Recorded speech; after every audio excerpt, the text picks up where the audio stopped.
How to transfer money from HSBC to another bank. Hey everyone, welcome to our channel. In this video, I'm going to guide you on how you can transfer money from HSBC to another bank. So without any further ado and delay, let's get started with today's video.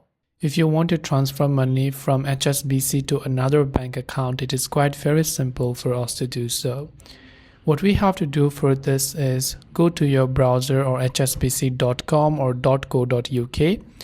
Click on the login button from the top right hand side and log into your mobile or online banking account. So right over here, just enter your username and click on continue and enter your password and log in. After you log in, just select the option that says pay and transfer from the quick links section. Select which account you want to make the payment from. Select the option a new payee and then tell the currency and the country the payment is going to. Then after that, you can follow the on-screen instructions to complete. This way you can send money from HSBC Bank to another bank. That's all for this video. If you have any questions, feel free to leave them down. Thanks for watching and see you in the next video.